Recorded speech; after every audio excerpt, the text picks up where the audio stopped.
Comment ils vont? Le Grand Prix d'Italie est annulé. Et oui, vous l'avez très certainement déjà entendu, mais à cause de graves inondations dans la région d'Émilie-Romagne, la course à Imola n'aura pas lieu ce week-end. Alors je vais pas vous mentir, j'aurais préféré vous parler de ce qui allait se passer ce week-end au niveau sportif, de vous donner mon avis sur la lutte pour la victoire et pour le podium, mais il n'en sera rien. D'ailleurs la preview elle était prête, et elle était bien. C'est dur. Dans cette vidéo, je vous explique pourquoi on n'aura pas de course ce week-end en Italie, on discutera des conséquences, et on se projettera sur la suite. Allez, on en parle.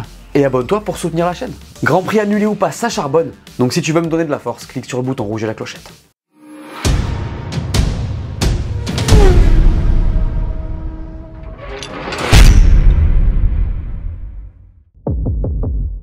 Alors vous le savez probablement déjà, mais je vais quand même vous expliquer pourquoi la 6ème manche du championnat est annulée. En fait, ça fait plusieurs jours que la région d'Émilie-Romagne, donc celle d'Imola, est frappée par des intempéries terribles. La zone est en alerte rouge depuis le début de la semaine, et des crues ont commencé depuis mardi. Selon un premier bilan, il y aurait malheureusement déjà plusieurs décès d'annoncés. Vous imaginez donc bien que la tenue d'un Grand Prix de F1 dans ces conditions passe carrément au second plan. C'est pour cette raison que le gouvernement et le vice-premier ministre ont demandé un report ou une annulation de l'événement dans la journée. Depuis quelques jours, les réunions de crise se multipliaient à la FIA et chez Formula One, qui devaient prendre la décision avec l'organisateur local. Imola étant dans la zone sinistrée, le Grand Prix semblait déjà très compromis hier, et les images de ce matin ont confirmé que ça serait compliqué. Sur le circuit, les préparatifs ont tout bonnement été arrêtés mardi, puis le personnel a été évacué dans l'après-midi par précaution. Le paddock de F1 et les stands n'étaient pour le moment pas touchés, mais les télévisions et le paddock de F2 avaient les pieds dans l'eau, ce qui ne laissait que peu de doute sur la tenue ou pas de l'événement. L'accès au circuit pour le personnel était très compliqué, imaginez pour les spectateurs. De toute manière, dans ce genre de situation, comme je l'ai dit, l'essentiel est ailleurs. On va pas organiser une course de F1 alors que les services de secours ont besoin d'avoir le plus de temps et de ressources possible pour s'occuper de ceux qui en ont vraiment besoin. Bref, à 13 h mercredi, le communiqué est tombé. Voici le communiqué en question. À la suite de discussions entre Formula One, le président de la Fédération internationale de l'automobile, les autorités compétentes dont les ministres concernés, le président de l'Automobile Club italien, le président de la région Émilie-Romagne, le maire de la ville et le promoteur, la décision a été prise que le Grand Prix n'aura pas lieu à Imola. Cette décision a été prise car il n'était pas possible d'organiser en toute sécurité l'événement pour nos fans, nos équipes et notre personnel. C'est une décision responsable en raison de la situation que vivent les villages et la région. Cela ne serait pas juste d'accroître la pression sur les autorités locales et les services d'intervention dans une période si difficile. En vrai, c'est une tragédie ce qui se passe dans cette région et c'est normal d'annuler ce Grand Prix. Pour le coup, je trouve que c'est bien de la part de ces entités qui souvent ont pris des décisions assez bancales dans des situations similaires. Alors tout le monde se souvient de Spa 2021 qui est complètement différent puisque l'événement avait déjà commencé, mais on se rappelle que la gestion avait été catastrophique. Pareil pour Jeddah et le missile d'ailleurs. On n'avait pas annulé alors que tout le monde le souhaitait. Après, c'est probablement plus simple de prendre ce genre de décision en Europe, mais il faut souligner que ça a été décidé et pas au dernier moment. D'ailleurs, je sais pas vraiment comment ça va se passer pour les spectateurs, s'il y aura remboursement. Je peux pas vous dire, donc je laisserai Formula One communiquer. D'ailleurs, je suis vraiment désolé pour tous ceux qui devaient y aller. J'espère que vous pourrez être compensés. Dans tous les cas, ne tardez pas à prendre contact avec eux. Ça reste le meilleur moyen d'avoir des réponses rapidement. Mais du coup, report ou annulation? Alors pour le moment, Formula One dit dans le communiqué qu'elle ne donne pas suite au Grand Prix. Probablement à cause du contrat qu'elle a avec Imola. On peut imaginer que ça laisse la porte ouverte à un report, mais ça semble quand même très chaud pour 2023. Vu le calendrier, je sais pas où le mettre. Et Imola en décembre, c'est même pas la peine. Bon, après il peut y avoir des solutions comme une extension du contrat ou autre, mais bon, on verra bien. En tout cas, si le Grand Prix est définitivement retiré du calendrier, ce sera le 2e de l'année après le Grand Prix de Chine, et ça fait beaucoup. Pour aller un peu sur le sportif et ce qui devait se passer à Imola, eh ben c'est dommage pour Mercedes. Parce que les Flèches d'Argent devaient tester leur évolution majeure sur le circuit italien, et on était enfin censé voir une Merco avec des pontons. En vrai, ça pique un peu pour eux, parce que la prochaine étape c'est Monaco, et c'est pas vraiment le meilleur endroit pour tester. Du coup, on peut peut-être imaginer qu'ils apporteront ça à Barcelone, parce que vu à quel point les murs sont proches à Monaco, je suis eux, je sais pas si je le tente. Mais ils me feront peut-être mentir. Dans tous les cas, on reparle de cet upgrade très rapidement, c'est promis. Il y en a d'autres qui devaient tester à Imola, c'est Pirelli.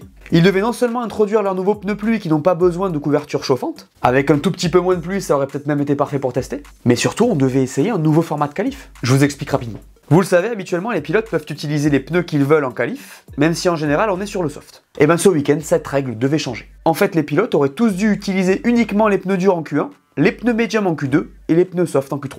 Règle assez simple donc. A noter aussi que le nombre total de pneus pour le sec aurait été réduit de 13 à 11 pour toutes les équipes. Elles auraient donc eu 3 trains de pneus durs, 4 médiums et 4 soft pour tout le week-end.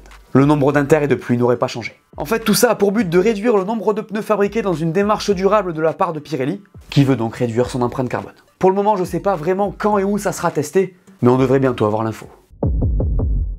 Alors cette preview n'en est pas vraiment une, mais bon, on va pas oublier Jean-Michel Prédiction. Tradition oblige. Je vais donc en profiter pour faire un petit bilan. En ce moment, on est à 2 sur 5, ce qui est pas si mal compte tenu des qualités de Jean-Mi. À la première course, Alonso m'a régalé. Là, j'étais à 100%. À Jeddah, j'avais craqué avec Charles Leclerc vainqueur. Mais bon, c'est ce qu'on aime. En Australie, le podium de Lewis est passé. À Bakou, j'ai parié sur Lance et il m'a déçu. Et enfin à Miami, je suis passé à une place d'être au-dessus de la moyenne avec George Russell. Dommage. Vous en êtes toutes vos prédictions, vous? D'ailleurs, j'allais oublier, mais preview oblige, Jean-Michel Prédiction est propulsé par Winamax. J'ai pas de code pour vous aujourd'hui normal, mais si vous avez envie de vous inscrire, vous pouvez toujours utiliser mon lien. Il double votre premier dépôt, donc par exemple, si vous mettez 20 €, vous en recevrez immédiatement 20 en pari gratuit, plus 10 balles de bonus. Vous pourrez mettre 100 € max, sachant que le minimum de dépôt est de 15 € par carte de crédit. Pour ça, vous utilisez mon lien en description, le code c'est Lucas10. Bref, pour ceux que ça chauffe, régalez-vous. Si t'es mineur comme d'hab, t'as rien entendu, et si tu veux gagner ta vie, aller travailler, c'est toujours la meilleure option. Bref, ce week-end, pas de prédiction. Heureusement qu'il y a Grand Prix la semaine prochaine. On n'y va pas, mais j'ai quand même envie de vous parler de ce circuit d'Imola. Un circuit historique où la F1 s'est rendue pour la première fois en 1980, construit en 1952 néanmoins. Un circuit anti-horaire qui donne des frissons selon les pilotes. On voit ça sur un tour en onboard. C'est parti dans la ligne droite des stands où les pilotes vont pouvoir prendre l'aspiration pour préparer leur dépassement. Le numéro 1 est très léger. A noter qu'on est là dans la seule et unique zone DRS de ce circuit. Ici c'est à fond jusqu'au 2 que vous connaissez sous le nom de Tamburello qui est maintenant une chicane. Malgré le coup de frein, ça reste un virage très rapide d'où il faudra parfaitement sortir pour négocier le numéro 4 au mieux. Attention au bac à gravier ici et c'est à fond jusqu'à l'enchaînement 5-6 qui est assez impressionnant. A noter que ce virage s'appelle Villeneuve. Ça va super vite et là aussi attention à ne pas sortir trop large. Ici on sort du secteur 2 et on arrive rapidement sur Tossa. On saute le plus tôt possible sur les gaz et on pousse jusqu'au 9 où on va descendre une vitesse. Encore une fois ça va très vite. La suite, c'est l'enchaînement mythique d'Aqua Minerali où il ne faudra pas rater le point de freinage en dévers comme on aime. On monte sur le vibreur en sortie, à noter que le secteur 2 s'arrête ici. Une petite ligne droite entre les arbres jusqu'au 14. Ici, on plonge dans la chicane. Pas trop par contre si vous voulez pas qu'il vous arrive comme à Charles Leclerc l'an dernier. On se met le plus tôt possible sur les gaz pour maximiser la ligne droite. C'est ici que la ligne de détection du DRS se situe. On arrive maintenant sur les deux derniers virages qui seront très importants pour effectuer un dépassement au numéro 2. Attention aux limites de piste et à bien sortir du 18. On pousse à fond vers la ligne et c'est la fin de ce tour. La suite, c'est le début de semaine prochaine avec une nouvelle vidéo. Désolé de vous spoiler, mais ce sera pas le débrief. J'ai pas encore décidé de ce dont j'allais vous parler. D'ailleurs, si vous avez des suggestions, je les prends en commentaire. Ensuite, vous aurez droit à la preview du Grand Prix Monaco. Et c'est là qu'on va rentrer dans le vif. Monaco-Barcelone, c'est un double header qui promet d'être intéressant. Parce que sur ces Grands Prix, il faudra observer tout particulièrement une certaine équipe verte. Alonso l'a répété à plusieurs reprises, leur voiture pourrait jouer les premiers rôles là-bas. Et vous me connaissez, forcément, ça me fait frétiller. Après, j'ai du mal à y croire pour le moment, mais bon, j'ai du mal à douter de Fernando. Dans tous les cas, je vous fais un topo dans la preview. D'ailleurs, ce week-end les gars, si vous avez un manque de F1 et un petit regret sur Imola, je vous recommande de vous faire ma vidéo sur Imola 94, qui est certes dure à regarder, mais qui vous donnera un point de vue sur un des moments les plus cruciaux de l'histoire de ce sport. Ça vous remontera pas le moral, c'est sûr, mais ça vous apprendra des choses sur ce circuit et sur l'évolution de la sécurité de ces voitures. Vous pouvez aussi vous faire celle sur Adrian Newey si vous ne l'avez pas encore vue. Force à vous dans ce week-end sans Formule 1, et à la semaine prochaine.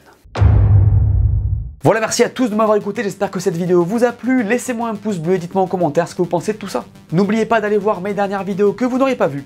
Dites-moi tout et on s'abonne. Allez, ciao!